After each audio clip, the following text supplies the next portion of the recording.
On 8th November 2022, the head of the German Chancellor's office received the following question regarding German policy towards Ukraine. Does the German government have its own assessment of what Ukraine needs for the next 6 months? The answer was, according to Mölling's tweet, "We don't have such a plan." To discuss this issue, we talk with Dr. Georg Löffelmann, who is Assistant Professor of War Studies and US Foreign Policy at Warwick University. I'm not really surprised that the German government doesn't really have a long-term, or doesn't seem to have a long-term strategic plan. Because when we look at the history of military support by the Bundeswehr or by Germany for Ukraine, this has essentially been the result of a combination of domestic pressure and international political pressure, right? So before the war broke out, Germany didn't deliver any weapons, while, for example, the United Kingdom and the United States already supplied, in particular, light anti-tank weapon. Then the invasion begins, and even there, Germany is initially reluctant, but then comes around in supplying, for example, Panzerfaust 3 anti-tank weaponry. Scholz gives the famous Zeitenwende speech in the Bundestag. But what we're seeing is, whether it's, Panzerhaubitze 2000 artillery systems or other types of equipment, that Germany only moves either last or in the middle of the convoy. And this is also in particular then that Scholz says, Germany will not go it alone. Germany will follow the example of the United States of America. Germany is only taking action in coordination with its allies and its partners. And I think the best example where we see this is this whole discussion that we have now for months. Should Germany supply Leopard main battle tanks and Marder infantry fighting vehicles? And the argument against this is that Germany, or the German government, is saying that we cannot do this unless the Americans are doing it as well. And so I think this goes back to this question, does Germany actually have a plan? I don't think Germany actually has an independent strategy for the military support of Ukraine. What it is concerned about is its international reputation, for one, and also it does want to maintain Ukraine's national sovereignty and territorial integrity and defend, among other things, the principles of the UN Charter that are being violated by Russia. But because Germany traditionally has not played a leadership role in strategic matters in security and defense policy, the reflex or the instinct is still to essentially hand over leadership responsibilities to the United States of America. And when we are seeing these regular, summits in Ramstein Air Base, where these weapons deliveries are being coordinated, then it is very clear that it is the United States in the lead here, and Germany only moves in lockstep with the US, but it does not get ahead in front of the curve. Didn't a recently state somebody from the United States that Germany does not have to follow, basically, that independent actions are possible? No, of course. I mean, Germany is a sovereign country, and it is sovereign to make its own decisions in foreign security and defense policy. I mean, obviously, Germany would notify the United States, but if Germany were to say that, some of the Marder infantry fighting vehicles that are, held by Rheinmetall, for example, in those existing industry stocks, or some Leopard MBTs or some Fuchs APC armored personnel carriers, Germany would absolutely be free to do so. But Scholz is very reluctant to show this kind of decisive leadership. At one defense committee session in the Bundestag, he said sending the Marder would be a dreadful escalation of the conflict. So Germany is very much, I would say, a timid actor, afraid of showing courageous leadership, afraid of being decisive, because there is this entire fear or angst of a military escalation of the conflict by sending certain types of weapons. And the line that apparently also other Western countries like the US are drawing at the moment is that artillery, air defense systems, mine-protected or mine-resistant armored vehicles are okay, so to say. Also M130 armored personnel carriers, but Western infantry fighting vehicles, so Bradley, Marder and Western main battle tanks, the Leopard Abrams is not, because this would be a military escalation. Now, for me, as a political scientist working in security studies and working on defense and security issues, materially this makes no sense. I mean, the destructive power of a 155 millimeter shell of a Panzerhaubitze 2000 or a M999, or, the destructive power of a HIMARS or a Mars multiple rocket launcher is equal, if not greater, than that of a 120 millimeter round fired by a Leopard. But what I think this really is about the psychological issues of this conflict. And I think in particular in Germany, there is a great reluctance to see German tanks on the front lines, 80 years after Operation Barbarossa, essentially killing Russians. And there was even an advisor to Scholz who said, we would see the Iron Cross again, essentially, fighting in the East, which, obviously the Ukrainians, if they were to receive Leopard 2, they would probably paint over the Iron Cross and put their own national emblem on it. But that, I think, is the mindset, right? That this is a threshold psychologically that we don't want to cross because of our own history, because of our own taboos, if you will, and also this idea that sending Western tanks to the front line is cornering Putin, because this might be in fodder for Russian propaganda to see these types of tanks in the front lines. If a tank is captured, we might also, have some of our frontline NATO equipment fall into Russian hands. And then, of course, there's also this idea that if the Ukrainians are becoming too successful in their counteroffensives, courtesy of Western tanks, what if then Putin escalates further with a tactical nuclear weapon? So a lot of this is this lack of leadership, fear of escalation.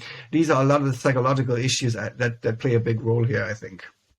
Yeah, what I found particularly interesting is that even the Fuchs APC, which is a very minor armored personnel carrier on wheels, is seen as too harsh, whereas, a T-72 is not a problem. And so it's and the other interesting thing about the Iron Cross or the Balkenkreuz, which is a derivative of it, is that I think Ukrainians actually painted a Balkenkreuz on some of their armored fighting vehicles. So, and I saw it on German Twitter, and I think some actually Germans were a bit outraged that that's not a good idea or something. But then again, there were various far worse emblems certainly used in this conflict by both sides as well.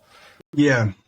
I think there's a bit of a debate. Was it actually a Balkenkreuz? Was it like a Wehrmacht, iconography that's being used here, or was it just kind of it looked like that? But of course, while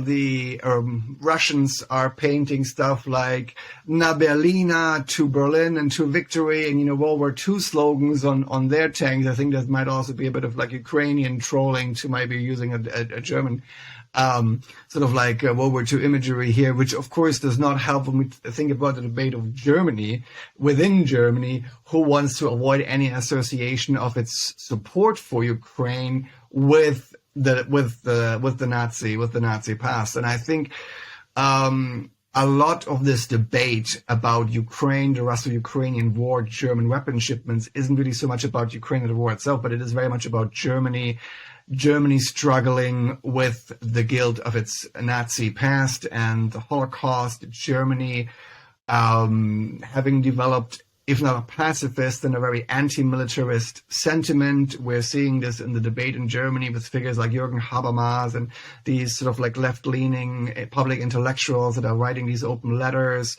people like Richard David Precht and others that are showing up in these German public broadcasted TV talk shows. And so there is this idea that, Germany is sort of remilitarizing in an intellectual sense and in a material sense. And a lot of this anxiety, I would argue, is sort of like a public discourse. If we want to help, but we also don't want to do too much, and we definitely don't want to sort of reawaken the ghosts of the past, right? The Iron Cross. So a lot of this, I think, is sort of like a very angst-filled discourse over German history, German guilt.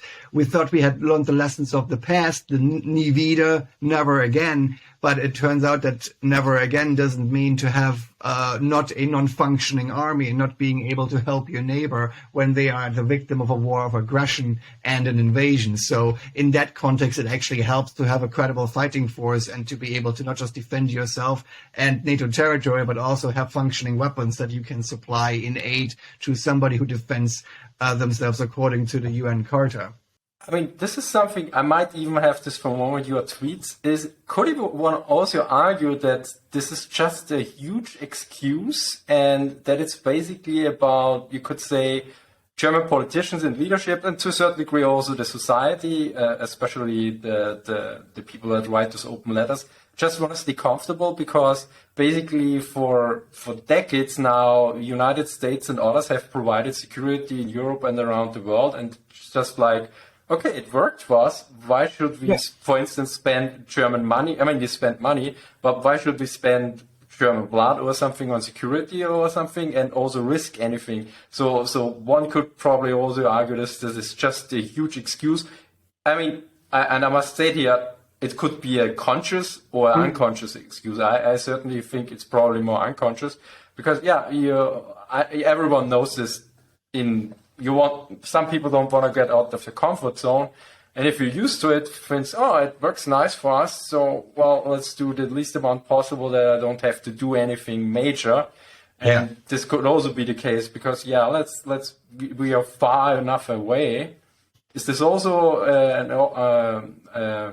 a possibility in that sense? Yeah, of course. I mean, this 20-year peace dividend was not just one where we saw the German armed forces being underfunded structurally on a financial level, but it is also a mindset, right? Germany, after reunification, strategically saw itself, and rightfully so, surrounded by friends for the first time ever in its history. It did not have a hostile neighbor at its border. There were no territorial conflicts anymore. The German question, the Deutsche Frage, had finally been answered with the 2+4 treaty.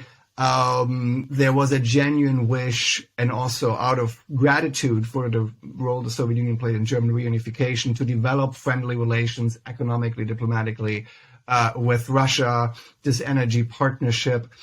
And there was this idea that military power didn't matter anymore in the 21st century, certainly not in intra-European affairs, where, the European Union developed into this sort of like Kantian ideal, if you will, where disputes and conflict were settled through negotiations and summit and no longer on the battlefield.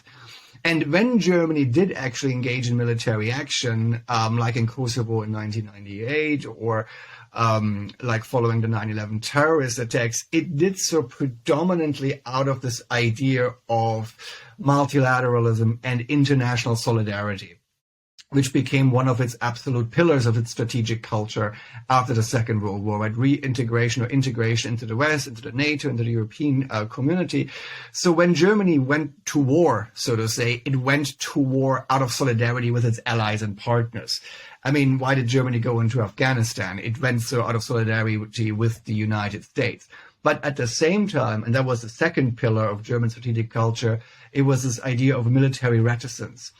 If Germany went into combat, it tried to avoid combat at the same time as much as possible. So in Afghanistan, the Bundeswehr went to the relatively quiet northern area or around Kunduz and Mazar-e Sharif, while the Americans were engaged in the war on terror and counterterrorism operations and active combat.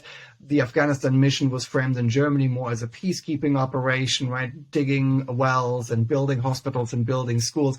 And it was not really until the Good Friday battle where we had several German paratroopers, German Fallschirmjäger, being killed and wounded in a very dramatic medevac operation by the United States that rescued those soldiers, that there was this awareness in Germany, Germany is actually fighting a war in Afghanistan. Although it couldn't even be called a war for various reasons, constitutional and otherwise, but only then would Germany send, for example, infantry fighting vehicles to Afghanistan. So there is this whole culture of military reticence around this idea of combat and the armed forces actually being there to deter and at the final logical end of it, also to fight and win and prevail in the military conflict. And I think the Russo-Ukrainian war now brings us very starkly back into this German consciousness that, in particular, from 2010 onwards, when German armed forces were sort of like geared to these kind of like auxiliary deployments like Mali, like Afghanistan, that Germany now needs to have armed forces again that need to fight and prevail in a peer conflict against a country of the military prowess like Russia. That was quite a stark wake-up call. I mean, we had Alfons Meis, the chief of staff of the German army, say that the German army is pretty much bare. It's stripped bare. I basically have nothing left to send to the eastern flank of NATO. If war would break out, we would run out of ammunition after 2 days. And so a lot of these themes are now in the public discourse again, and I think it's great that we have this public discourse. I mean, German President Horst Köhler once said Germans treat their armed forces with friendly disinterest. I think this has now given way as a result of this Zeitenwende. We are discussing about the German armed forces. We are discussing the 100 billion special investment fund. And we are also discussing our larger strategic assumptions and where they have failed on Russia, for example, on this idea that we can be a geo-economic power, but we don't have to be a military power. We can be an economic leader of the EU, but not a political and strategic leader. So a lot of these German certainties and these key assumptions that Germany has built its 21st century foreign and security policy on have, I would argue, collapsed intellectually, politically, as a result of this Russian invasion. And now we're sort of like digging ourselves out from the rubble of our past certainties that have landed on Trotsky's famous dustbin of history. And now we're not just trying to rebuild the armed forces in the Bundeswehr, but we're also rebuilding a new strategic consensus of Germany's role in the world and what role armed forces play within this strategic context. So, if one would be mean, one could say Germany wants to pay the bills, but it doesn't want to take responsibility. I think that's fair. I mean, it used to be, especially in the early 1990s, that the Kohl government didn't send German contingents to the Gulf War, but it essentially wrote a check. Then we had a process where Germany took on more responsibilities, right? It joined the peacekeeping operations. I4, K4, the Luftwaffe joined into NATO airstrikes against Serbian positions. And we have even the German mission in Afghanistan. But those were never quite seen as sort of like core strategic interests of Germany, I think, in a certain way. So Germany was always happy to let the others lead and follow. And so now I think Germany is asked to actually take an active leadership role, which it also has adopted, right? We now have a German battalion in Lithuania as part of NATO's deterrence profile there. We have Germany pledging a brigade that can be mobilized within days for Lithuania. Germany is increasing the troops that are committed and pledged to NATO. So I think there is, an awareness that Germany can no longer hide behind its history and it's this quite cozy, we do geoeconomics and, the rest we leave to you, America, France, and the UK. Also, when we look to the situation in the US with the Republican Party, going kind of like into a nationalist populist America first direction, we don't know how durable America's leadership role of NATO is. So Germany, by the sheer virtue of its geographic location, the size of its economy, and its political clout in the EU and NATO, it can't just be a big Switzerland, which we kind of wanted to be. I would argue, under the Merkel, in particular under the Merkel government. And so I think there is this dawning realization that, we need to be a leader in military and security matters as well. And that is uncomfortable for some. And I think we have a very lively and active debate. But I would say the majority of the German political establishment and public opinion is moving more toward this leadership role in security issues. Then thank you very much. Thank you for watching and see you next time. Bye.